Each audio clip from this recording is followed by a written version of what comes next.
Aduh, kalau ketemu dengan para ulama, kalau balon itu kempes tuh hadirin. Saya cuma seorang agim saja, doakan ya. Kalau sudah hadir, sudah selesai sholat sunnahnya, mari Ustadz sudah ada, Ustadz Tuan Guru Bajang, ada seorang ulama, alhamdulillah. Waalaikumsalam warahmatullahi wabarakatuh. Khair Ustaz. Ya, alhamdulillah, masya Allah, alhamdulillah, masya Allah. Yang itu boleh, yang mana aja yang cocok ya. Bukan kursi DPR, rebut-rebut. Padahal ada Ustaz, kita ajak juga beliau dari Mesir yang punya kampung Quran. Fadal Syekh, masya Allah Syekh, jazakallahu khair ya. Ustaz, fadal. Sini atau Ustaz? Oh, terjemah ya. Ya. Alhamdulillah, sahabat-sahabat yang baik. Kelihatan tidak dari belakang? Yang tidak kelihatan berdiri ya.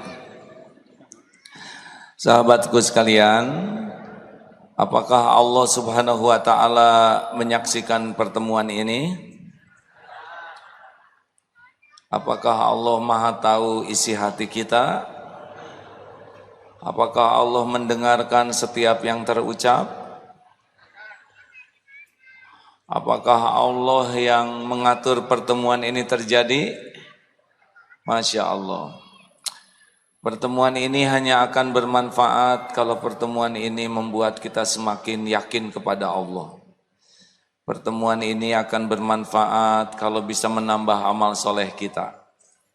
Pertemuan ini bermanfaat kalau bisa tawasaw bil haq dan tawasaw bis sabr. Ya, insya Allah.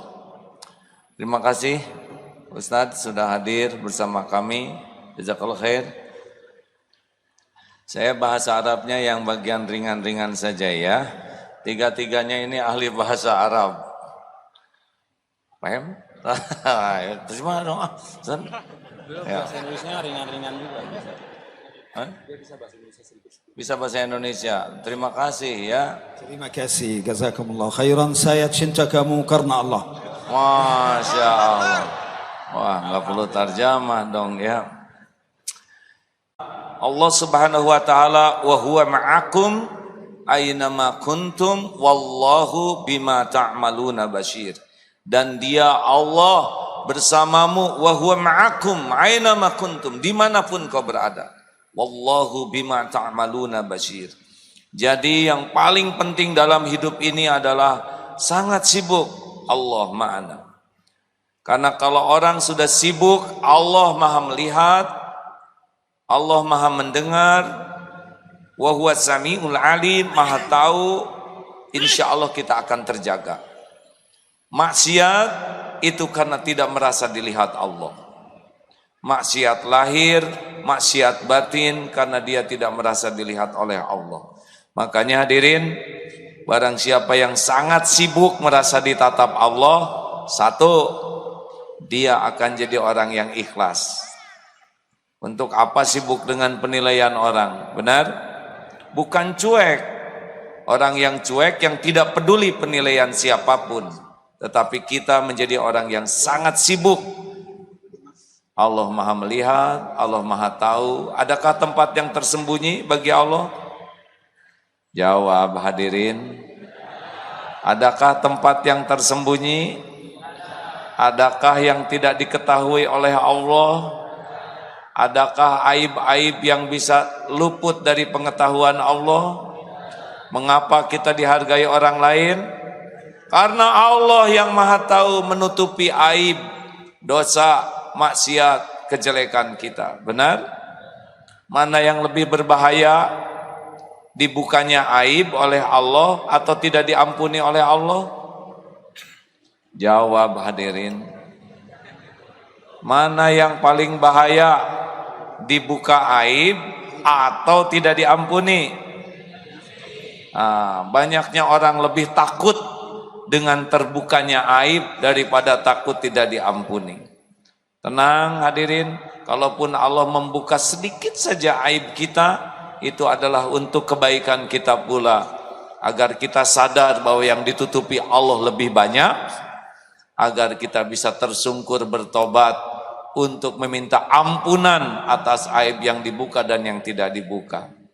Oleh karena itu, Masya Allah, mudah-mudahan dengan keyakinan Allah Subhanahu wa Ta'ala, wa huwa ma'akum aynama kuntum, kita lebih sibuk wa kafa billahi syahida. Cukup Allah sajalah yang jadi saksi. Nikmatnya ikhlas adalah selalu merasa ditatap, didengar, diperhatikan Allah setiap saat. Itu ronde pertama. Ustaz, Fadol, apa yang Masya Allah, saya juga jadi baru tahu nih. Bapak Ibu yang baik, karena beliau belajar di Mesir, di mana lagi Ustaz? Di situ. Beliau ulama asli, jadi pengetahuannya, menjelaskannya lebih jelas. Kalau saya bagian praktek kecil-kecilan ya. Bagaimana supaya kita merasakan wa huwa ma'akum aynama kuntum. Ya setiap saat saja kita mikir, saya lagi diliatin Allah nih. Pas buka HP, oh Allah lagi lihat juga nih saya buka HP. Pas nge-WA, Allah juga baca WA saya. Halo? Kenapa jadi gugup begini? Pas nelpon, halo ada siapa nih? Ada Allah mas, lagi ngedengerin, tidak usah merayu, gak ngepek. Tidak ada kaitan rayuan dengan jodoh. Jodoh kita Allah yang ngatur mas. Rayuan-rayuan cuma nambah dosa. Kalau orang merasa sibuk dengan dilihat Allah, didengar Allah, insya Allah sempit sekali untuk berbuat maksiat. Apalagi kalau sudah sampai dirusuk di lubuk hati. Wa astiru qawlakum awijharu bih innahu alimum bidatis sudur. Masya Allah. Ustaz, tafadhol. Punten, maaf boleh dipinjamkan. Terima kasih ini atas kehadirannya ya. Terima kasih. Syekh Isom Yusuf. Syekh Isom, Masya Allah. Beliau adalah, jelaskanlah ya. Lebih lengkap beliau, lebih hafal. Ya, beliau Syekh Isom Yusuf dari daerah Arabul Quran di Mesir, satu kampung yang semua masyarakatnya sibuk mempelajari Al-Quran. Mulai dari 3 tahun sampai 6 tahun belajar Al-Quran dan membaca dengan tajwid, 6 tahun sampai 10 tahun insya Allah khatam menghafal 30 juz Al-Quran. Dan beliau keliling dunia untuk mengajarkan metode ini dan ingin berbagi dengan kita masyarakat Indonesia supaya kita pun hidup bersama dengan Al-Quran dan menjadikan kampung-kampung kita menjadi kampung-kampung Al-Quran. Tahan dulu, tahan. Sebelum beliau menjelaskan tentang kampung Quran, tentang ayat yang tadi ya, bagaimana rasa ihsan, merasa ditatap Allah menurut tafsir yang diketahui beliau. Tenang ya. Ya, jazakallah. Ya, alhamdulillah hadirin sekalian. Sudah saya kira beliau mah kalau mau istirahat nggak apa-apa ya. Ya, mau duduk ya. Terima kasih hadirin sekalian. Kita lanjutkan ya. Tidak ada kejadian kebetulan. Ini majelis ini sudah 19 tahun, 18 tahun. Nah, makin hari kita makin tambah wawasan dengan aneka kecintaan kepada Allah ya. Cara mengekspresikannya. Ingat surat Al-Hujurat ayat 10, 11, 12, 13. Masih ingat pelajaran yang lalu? Innamal mu'minuna ikhwah, sesungguhnya orang yang beriman itu bersaudara. Wa aslihu baina akhawaikum wattaqullaha la'allakum turhamun. Jadi kalau sudah melihat orang beriman, langsung di hati kita langsung ini saudara saya, ini saudara saya. Hujamkan. Kalau sudah syahadat, salat, saum, beriman kepada Allah, beriman kepada seperti yang diadakan rukun iman, juga mengamalkan rukun Islam, langsung di hati ini saudara saya, ini saudara saya. Harus begitu. Ini tukang dagang saudara saya, itu saudara saya. Bukankah begitu Ustaz? Bagaimana? Yang 6 larangan yang lalu masih ingat tidak nih? 1, ya ayyuhalladzina amanu la yaskhar. Jangan mengolok-ngolok satu kaum, karena bisa jadi kaum yang kau olok-olok itu khairum minhum. Boleh jadi kita mengolok-olok seseorang, padahal yang diolok-olok itu derajatnya lebih tinggi di sisi Allah daripada kita. Nah, seperti misalkan kita kaget barusan dengan sikap beliau. Jangan sampai jadi, nah ini gini, padahal beliau sudah jadi jalan satu kampung semua penghafal Quran. Tidak mau diberikan apapun, beliaulah yang memberi gratis semuanya. Coba, makanya kalau ada lihat yang berbeda sedikit, jangan sampai ada kecenderungan meremehkan, mengejek dan mengolok. Yang kedua, wala talmiz, ya. Wala talmizu anfusakum, jangan suka mencela, saling mencela. Kalau mencela itu boleh jadi dia benar, tapi kita tidak sependapat, tidak suka, kita cela. Nah, tidak boleh. Kalau mengolok-olok itu ada jarak, kalau mencela itu direct. Katanya begitu ya, saya bukan ahli bahasa Arab, tapi saya coba cari-cari. Yang ketiga, wala tanabazu bil alqab. Jangan panggil memanggil dengan gelaran-gelaran buruk. Satu manggil kecebong, satu manggil kampret. Jangan ikutan ya. Jangan ikutan manggil-manggil kampret, jangan ikut-ikutan manggil kecebong. Kita manusia, Allah memuliakan kita menjadi manusia. Jangan panggil memanggil dengan gelaran-gelaran buruk. Satu apa? Tuh kan. Satu yang pertama, dua, ya, sesudah itu, tiga, yang barusan, bagus ya.